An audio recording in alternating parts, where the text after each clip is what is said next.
Are you filled with confidence and energy in your daily life? Do you feel passionate, in control, and like you're flourishing every day? If not, maybe taking a look at today's Mindful Monday and what we talk about, these 9 building blocks that help us to live a passionate and empowering life, can be useful for you. So if it's your first time joining us, feel free to type in the comments where you're watching from, any questions or comments if there's a topic you'd like to hear in the future. Also, if it's your first time and you type the word mindful after the broadcast, I'll come back with a link, which if you follow, you'll get our free PDF cheat sheet, which comes out every Sunday evening. It's the bullet points of this Monday. Will actually come out next Sunday, what we cover. And you'll also get a free hypnotic recording I created on releasing limiting beliefs. So just type mindful and that's all yours. So, number one that we're here to talk about today is resolve to succeed. Once you make a decision to succeed at whatever it is, even if it's just your daily, activities, then a life filled with adventure, love, and personal empowerment is really yours for the taking. So start here. Assess your level of self-confidence. Do you believe in yourself? Notice what your strengths are. And knowing what your strengths are allows you to capitalize upon them. So ask yourself what success means to you. Is it a certain salary? Is it a certain lifestyle? Is it a certain feeling inside? Is it living in a certain place? Is it something else? Whatever it means to you. So you can do it like this. Finish this sentence. Success for me would be fill in the blank. Okay? Then we move on to number two. So number two is believe positive things will happen to you. So many people come to hypnosis always feeling the next shoe is going to drop upon them. So we really want to have a positive attitude and believe that positive things are going to happen. We must be open to good things coming our way. If you're always looking for that other shoe to drop, you'll likely find it because the laws of the mind say that what we look for, we do find. If that makes sense to you. So train yourself to notice the positive. All right. And then hang out with people who achieve their goals. The 5 people who you're closest to are going to be who you are most like or what you most achieve kind of thing. Hi, Rachel. Great to see you watching. You really want to train yourself to notice these positives, hang out with positive people, and give yourself the benefit of the doubt. Be positive about things, even your missteps. Be positive about them. There is no failure, only feedback, we say in NLP, right? So we want to really just understand that even when things don't go the way we want them to, we're getting an opportunity for growth. We're getting information. It's feedback. So reframe. So moving on to number 3 is keep your dreams fresh. View your dreams as great motivators. So it doesn't really matter. You really want to keep your dreams in front of you and talk about them with the people that you're closest to. If somebody's poo-pooing on your dreams, then maybe you don't want to talk about it with them, but keep your dreams fresh for you and don't let other people's opinions of your dreams really, influence you. Just let them lift you up, basically.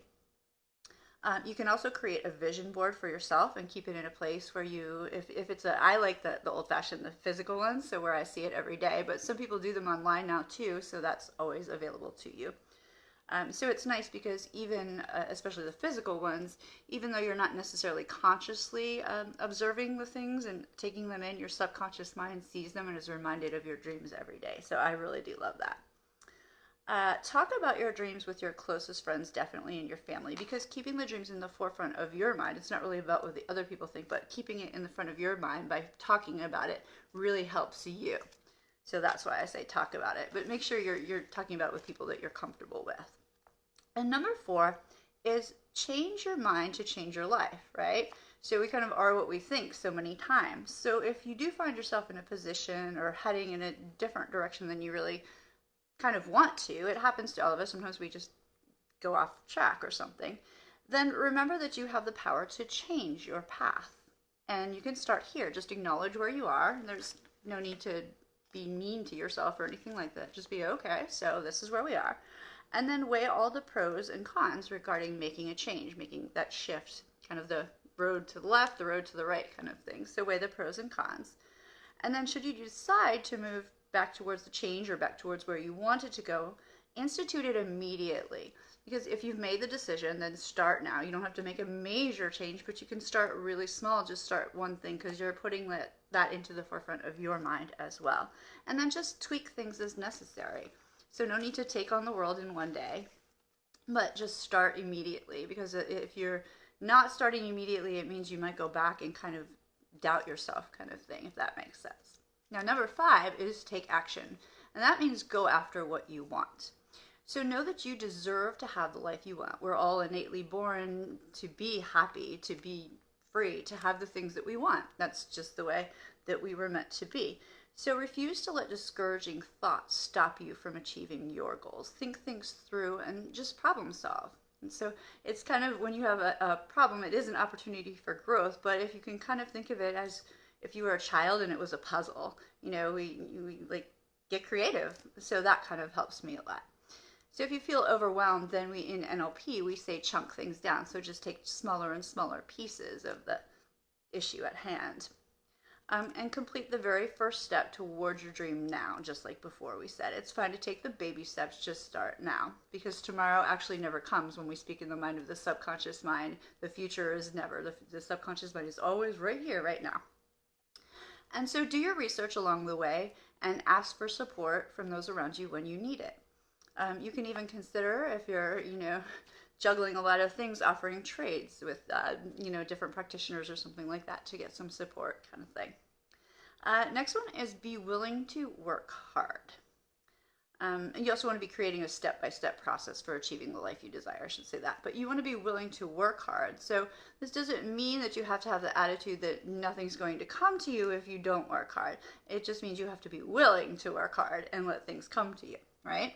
So if you are working at a place, consider showing up a little early. If you have your own place, consider beginning a little early so that you can just start the day a few minutes earlier to really ground yourself, to be present, kind of thing, to have that good attitude. So you're not rushing into the door to see clients and you're like, all frazzled yourself.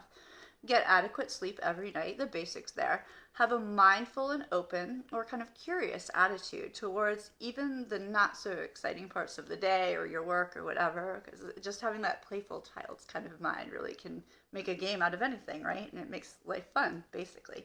And we're having fun, we're attracting more good things to ourselves. Compete with yourself by, again, making games out of little tiny tasks or something like that. So not with other people, but kind of like, oh, how can I make this fun, kind of thing. Nix the complaints. So when we spend time during our day complaining, that is time that could have been spent doing something more positive or manifesting things or just actually enjoying the day. So not saying don't feel it. You can let yourself feel things, but then kind of let it fall away. And block your time when you are busy, especially with tasks that might be a little bit overwhelming, unsavory, whatever, not your favorite thing, whether it's the typing up something or whatever it is. You really want to kind of block that time so that it's not at a time that makes it more difficult or you're procrastinating. So block your time wisely. And push yourself, because excelling will boost your self-confidence. So when we procrastinate, we kind of get this self-doubt a lot of times. And when we push ourselves, not meaning to drive ourselves into the ground, but push ourselves just a little bit. Oh, okay, let's get this done. That gives us more confidence, because as we achieve things, we get more confident. And then do something, because starting small is better than not starting at all. So these things kind of piggyback upon each other. So doing something, even if it's the tiniest thing and you might be a little bit unsure, it's still an action step. And again, if it works out, then you're one step closer to where you want to be. And if it doesn't work out, you've got some feedback on what's not going to work and what might work better. Push through any feelings of fear, because avoidance only compounds fear. And that just creates more problems. It's called experiential avoidance. So it's just going to increase your anxiety or fear, whatever you want to call it. And so keep the promises you make to yourself, because you're the most important person when it comes to dealing with other people or achieving your own dreams, basically. And keep moving forward. Momentum begets momentum. So maintain a daily checklist and keep it with you. Block time for self-care, very important. And be consistent. And finally, number 9 is avoid giving away your power. Know that some behaviors or attitudes can reduce your strength and your momentum. So refuse to pay attention to what others say about you. Don't compare yourself. Being overly sensitive can steal your passion and stall your progress. Make your own decisions. It's fine to listen to other people's opinions, to kind of let them weigh in on things if you trust and respect them. Yet ultimately, you are the one who will live with the choices you make. So it's best if you make the decisions towards those choices yourself. And when going through a difficult time or a personal crisis, stay in tune with yourself and acknowledge how you feel. Let yourself feel things, have a certain time period, whether it be 5 minutes or whatever it is that works for you, kind of thing. And then ground yourself, refocus, bring yourself back to the breath, bring yourself back to the positives, focus on what's important to you. So I hope that's been useful for all of you, and I hope you have a wonderful Mindful Monday. Take care, and we'll see you next week.